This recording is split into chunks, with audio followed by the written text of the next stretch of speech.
Sir सबसे पहले तो आप अपना नाम बताएं। अशोक नाउदी। अशोक जी, आप ये बताएं कि जो अहिर रेजिमेंट का रेला यहाँ पे पहुंचा है, जो जन सभा यहाँ पे की गई थी, उसके लिए एक विशाल जन सैलाब यहाँ पे पहुंचा है, तो इसके बारे में आप क्या कहेंगे? देखिए, ये वीर भूमि अहिरवाल की बहुत बड़ा की वीर भूमि, ये यदुवंशियों की वीर भूमि है।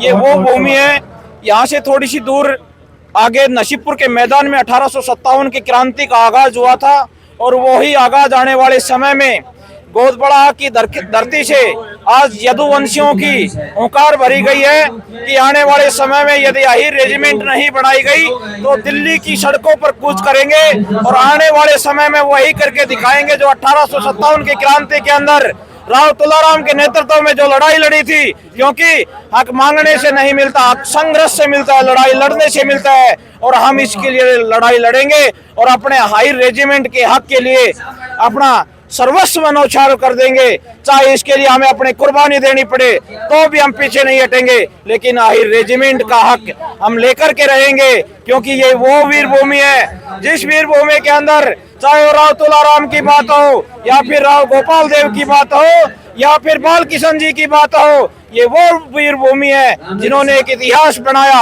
और 5000 सैनिकों ने एक शहादत दी, और वही शहादत ये अहिर समाज के लोग दोबारा से देने के लिए तैयार होंगे और दिल्ली की ओर कूच करेंगे।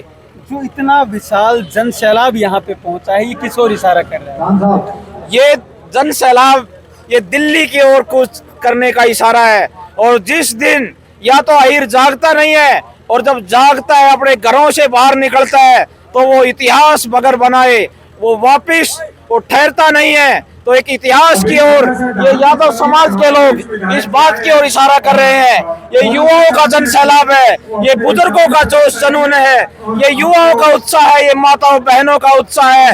इनकी रगों के अंदर एक खून दौड़ रहा है, और वो खून किस हालात में होगा? वो खून शायद बलिदान की वो गाथा लिखने के लिए, और उनकी रगों में खून दौड़ रहा है। और ये सीधा इशारा दिल्ली की ओर है, और शीर्ष नेतृत्व की ओर इशारा करते हैं कि कान खोल करके सुन ले, हम उन्हीं के वंशज हैं। भगवान श्री कृष्ण जो गीता का उपदेश देना जानते हैं, तो दूसरी तरफ सुदर्शन चक्र चलाना भी जानते हैं। हम उसी के वंशज हैं। तो क्या अब अहिर रेजिमेंट नजर आ रही है? देखिए, हमने भोपाल के अंदर करके दिखा दिया। भोपाल की सरकार को नतमस्तक होना पड़ा।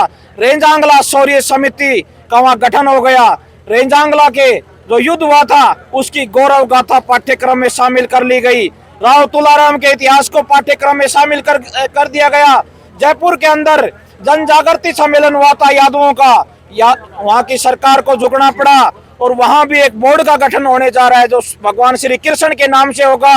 वहां की सड़कों के नाम वीर बलिदानी और राव तुलाराम के नाम से लिखा जा रहा है। तो यहाँ की भी सरकार जगेगी और एक नया इतिहास यादव समाज लिखेगा।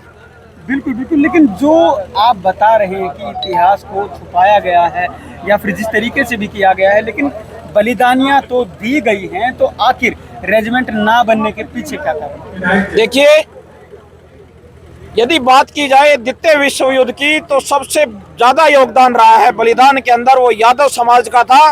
क्योंकि यादव समाज के हुंकार से अंग्रेज थर थर कांपते थे। वो चाहते थे कि इनकी यदि रेजिमेंट खड़ी हो गई, इनको मान सम्मान मिल गया, तो ये अपने स्वाभिमान के लिए पीछे हटने वाली कौम नहीं है। ये क्षत्रिय कौम है, ये बहादुर कौम है। तो इनके इतिहास को छुपाया गया और इसमें राजनीति हुई।